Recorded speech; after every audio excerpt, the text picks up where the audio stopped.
নমস্কাৰ, মই চৰকাৰলৈ এইটোৱে অনুৰোধ কৰোঁ যে আমাৰ এইটো যিটো PWD ৰোড হয়, আমাৰ এইটো চাইডৰ পৰা আপোনাৰ 150-200জন মান আমাৰ হাইস্কুললৈ ল'ৰা ছোৱালী যায়। মই নিজেও এজন ছাত্ৰ, আমি স্কুল ড্ৰেছ কৰি আমি এই ৰাস্তাতে যাব পৰা অৱস্থা নাই। আমাৰ চৰকাৰ সৰু ল'ৰা কণ ছোৱালী ক্লাছ 6ত পঢ়া ছোৱালী এনে কণ ছোৱালী এই বোকা ৰাস্তাৰে আপোনালোকে কেনেকৈ যাব?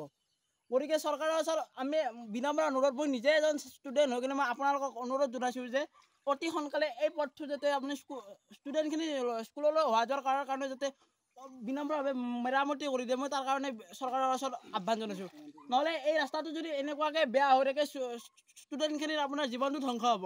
ষ্টুডেণ্টখিনি কেনেকৈ ক্লাছ কৰিব, কেনেকৈ সিহঁতে এক্সামবিলাক দিব? গতিকে ষ্টুডেণ্টখিনিৰ কাৰণে অন্ততঃ আপুনি চৰকাৰলৈ এইটো চাই লওক, ৰাস্তাটো কেনেকুৱা হৈছে চাৰিওপিনে চাই লওক। মুখ্যমন্ত্ৰী হিমন্ত বিশ্ব শৰ্মাক কি ক'বা? সকলোৱে মামা বুলি মাতে, তুমি কি বুলি সম্বোধন কৰি ক'বা?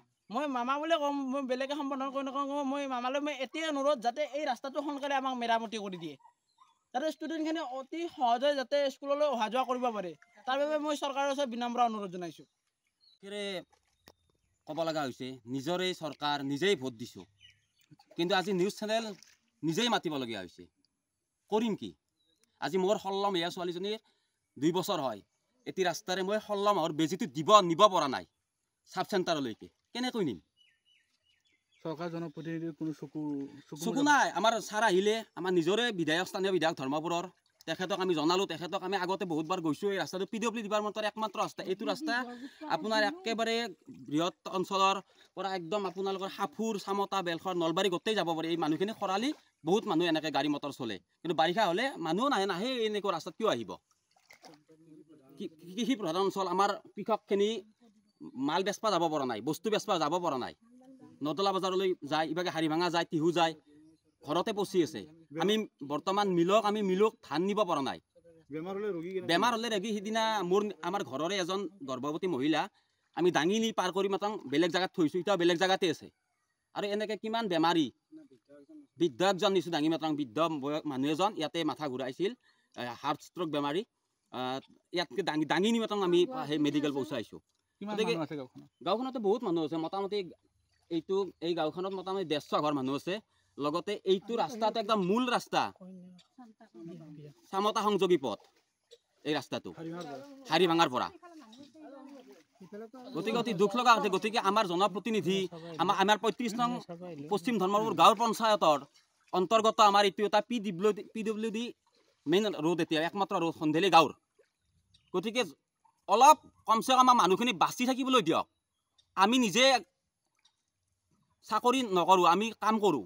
ঘৰতে ব্ৰইলাৰ ফাৰ্ম কৰিছোঁ, গাহৰি পুহিছোঁ, লগতে আমি হাঁহ পুহিছোঁ, মীন পালন কৰিছোঁ, খেতি কৰিছোঁ, বাগান হিচাপত কল খেতি কৰিছোঁ, অমিতা বাগান কৰিছোঁ। আমি বস্তুবিলাক ক'ত বেচিম? বজাৰত কেনেকৈ যাম? আমি দানা আনিম কেনেকৈ? ব্ৰইলাৰৰ দানা, গাহৰি দানা আনো কেনেকৈ? আমাক নিব কেনেকৈ? এই ৰাস্তাৰে আমাৰ বেপাৰী কেনেকৈ যাব ঘৰলৈকে?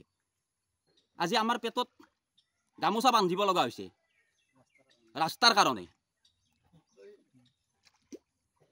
মই কিমানবাৰ অনুৰোধ জনাম, আমি ৰাইজৰ হৈ কিমানবাৰ অনুৰোধ জনাই মানে এতিয়া বিকল্প নাই। গতিকে আজি আমি নিজেই আপোনালোকক মাতিছোঁ, আপোনালোকে অহাৰ কাৰণে আপোনালোকক অশেষ ধন্যবাদ।